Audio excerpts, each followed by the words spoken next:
नमस्कार, स्वागत है लर्निंग मंत्रा के ऑनलाइन प्लेटफॉर्म पे। आज फिर से हम हाजिर हैं नए क्वेश्चन के साथ करंट अफेयर्स के। चलिए देखते हैं किस टाइप के नए प्रश्न हैं और इस पे डिस्कस करते हैं। पहला क्वेश्चन है आपके सामने। हाल ही में भारत ने महिला महिला अधिकारिता के लिए संयुक्त राष्ट्र में कितने डॉलर का योगदान दिया?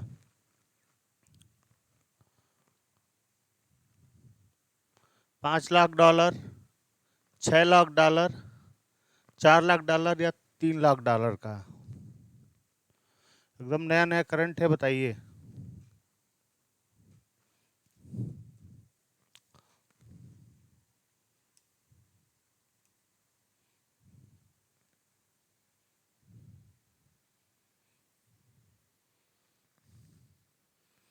तो भारत ने 5 लाख डॉलर का योगदान दिया, जिसे महिला सशक्तिकरण पे खर्च किया जाएगा।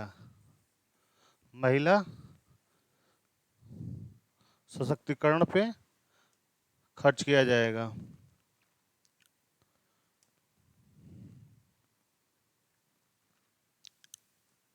इसकी व्याख्या यहाँ पे है, देख लीजिए। महिलाओं के सशक्तिकरण, 5 लाख अमेरिकी डॉलर का अनुदान दिया गया है। ठीक है, बाकी जितनी भी जरूरी की चीज़ें हैं उसको आगे हमने लिख दिया है, पढ़ लीजिएगा आप लोग। अगला क्वेश्चन देखते हैं। हाल ही में सुर्खियों में रहा बूजी सेतु कहाँ मौजूद है?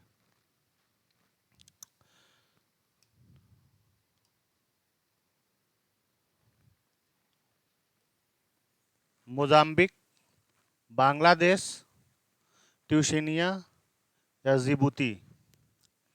भारत के विदेश मंत्री ने वीडियो कॉन्फ्रेंस के जरिए इसका उद्घाटन किया।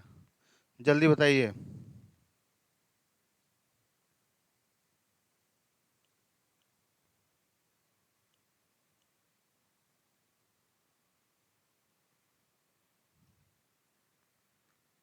तो कहाँ पे है? ये है मोजाम्बिक में। 132 किलोमीटर लंबा है, जिसका उद्घाटन डॉक्टर एस जयशंकर ने किया। ठीक है, 13 अप्रैल को।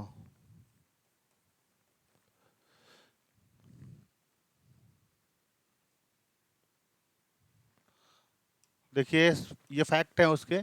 डॉक्टर एस जयशंकर ने बीते 13 अप्रैल को मोजाम्बिक में बुजी सेतु का वर्चुअल माध्यम से उद्घाटन किया। यह पुल 132 किलोमीटर लंबा है, जो बूजी नोवा सोफाला रोड परियोजना का हिस्सा है। तो ये भी पूछ सकता है कि किसका हिस्सा, वो किस परियोजना का हिस्सा है। तो ये बूजी नोवा सोफाला रोड परियोजना का हिस्सा है। ये भारत के सहयोग से बनाया जा रहा है। ठीक है, चलिए अगले प्रश्न पे।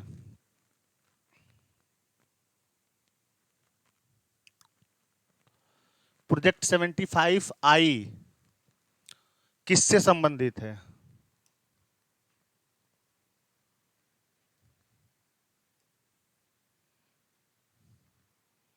प्रोजेक्ट 75I किससे संबंधित है? विदेश व्यापार से, पनडुब्बियों के डिजाइन से, आतंकवाद से या सड़क निर्माण से?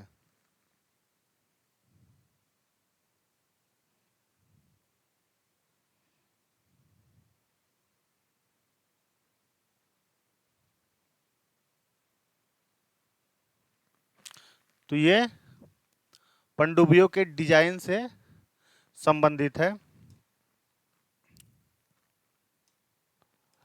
जिसमें आई जो है इंडिया को रिप्रेजेंट करता है और 75 लेंथ को रिप्रेजेंट करता है। ठीक है, इसमें कुल 6 पनडुब्बियां बनाई जाएंगी विदेशी सहयोग से। देखिए आगे जो इसकी अन्य जानकारी है यहाँ पे है।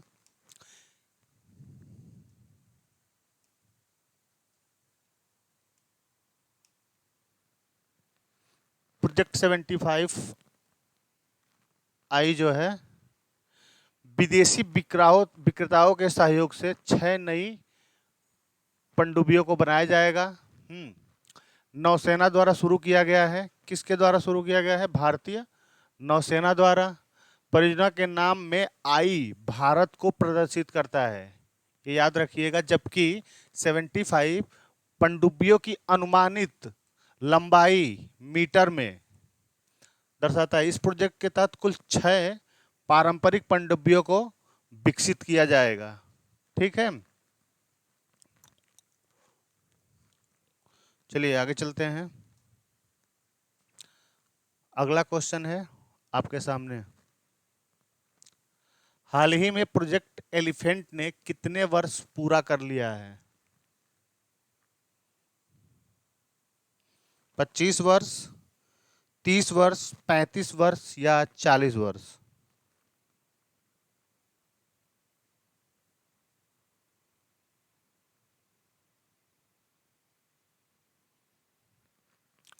तो ये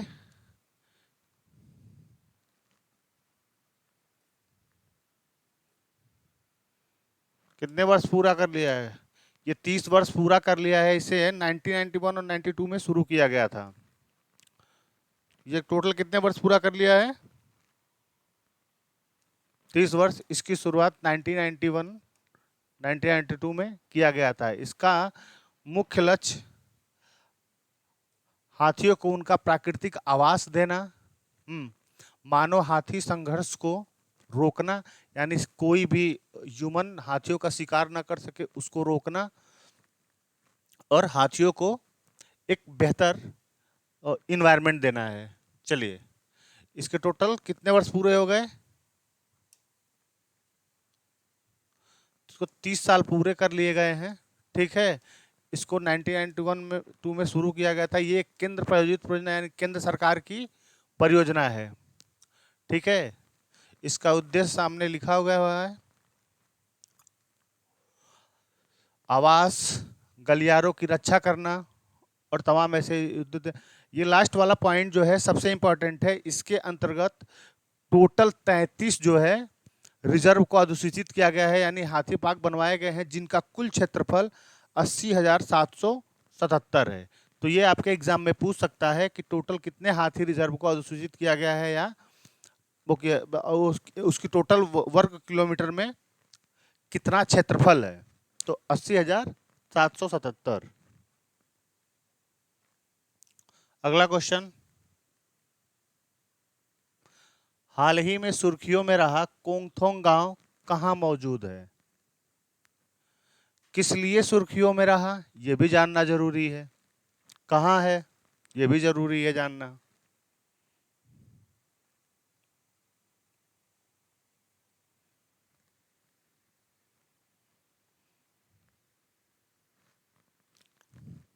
तो ये मौजूद है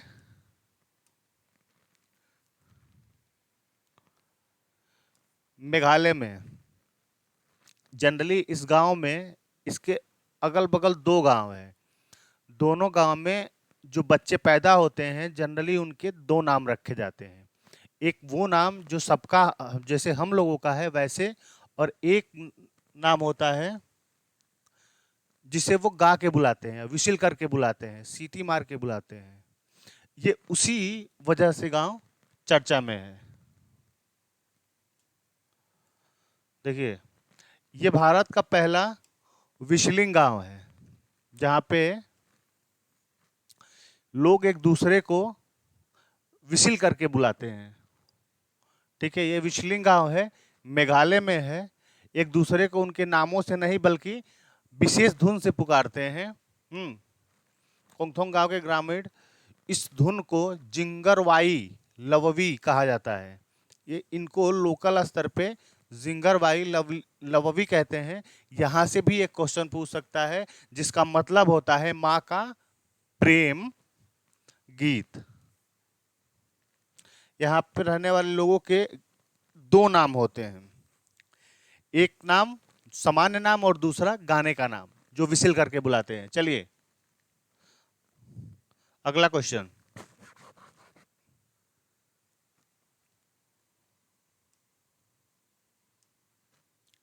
किस राज्य ने किस राज्य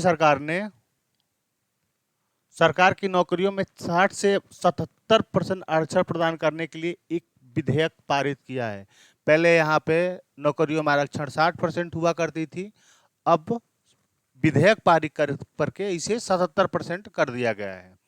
हालांकि राज्यपाल ने इसे वापस भेज दिया है, विधेयक को मंजूरी नहीं दी है, लेकिन आपको बताना है कि वो कौन सा राज्य है।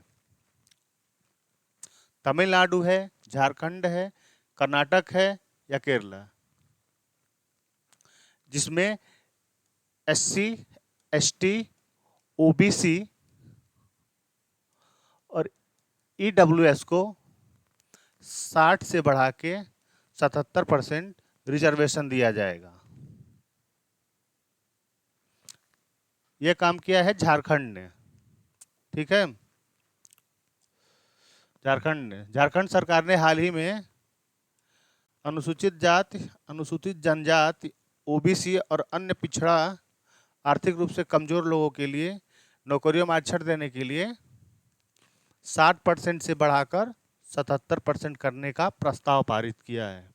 लेकिन राज्यपाल ने इस विधेयक को समीक्षा करने के लिए फिर से वापस भेज दिया है, ठीक है। अब फिर से ये समीक्षा के लिए वापस भेज दिया गया है, अभी ये विधेयक मंजूर नहीं हुआ है। ऐसा ही छत्तीसगढ़ विधानसभा ने किया था। कब किया था आपको कमेंट में बताना है। अगला क्वेश्चन, वैश्विक बौद्ध शिखर सम्मेलन 2023 कहां आयोजित किया जा रहा है?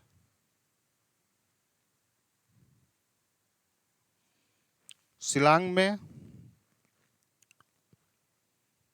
ईटानगर में, दिल्ली में या लखनऊ में?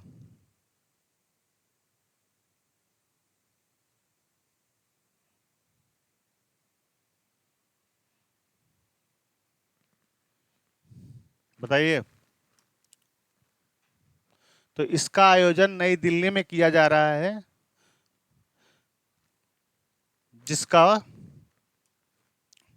उद्देश्य है बौद्ध धर्म के बारे में लोगों को बताना, जागरूक करना, ठीक है। इसके उद्देश्य और शांति सद्भाव को बढ़ावा देना, पर्यावरणीय गिरावट को संबोधित करना यानी पर्यावरण से लोगों को जोड़ना, बौद्ध तीर्थस्थल जो है, बौद्ध तीर्थयात्रा के महत्व को समझाना, ये इसके उद्देश्य है, ठीक है।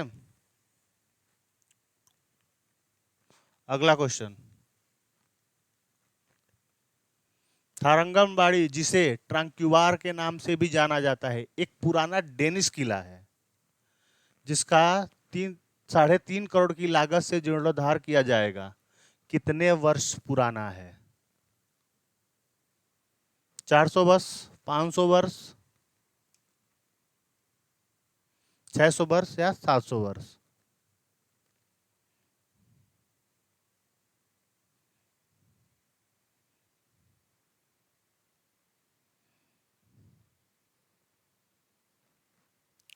तो ये 400 वर्ष पुराना है।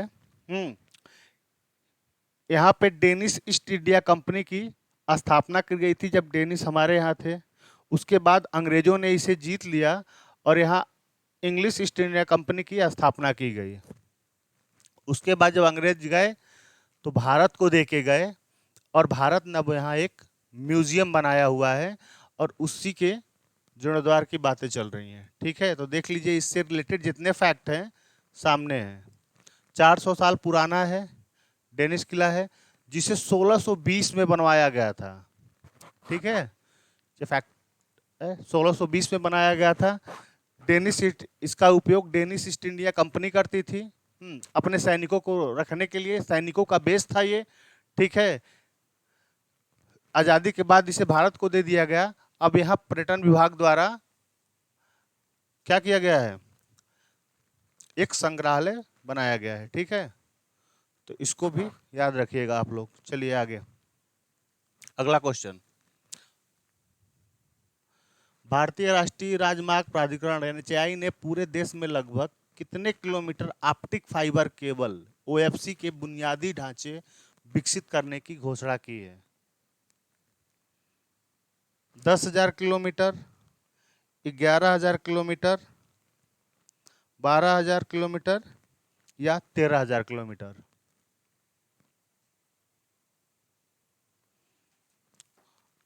अपना अपना उत्तर बताइए आप लोग। तो ये 10,000 किलोमीटर NHAI बनाएगा, ऑप्टिक फाइबर परिवहन प्रणाली। और इससे रिलेटेड जितने यहाँ पे फैक्ट हैं वो दे दिया गया है, आप लोग चाहे तो स्क्रीनशॉट ले लें। अगले क्वेश्चन पे चलते हैं। हाल ही में शुरू किया गया साथी पोर्टल किससे संबंधित है?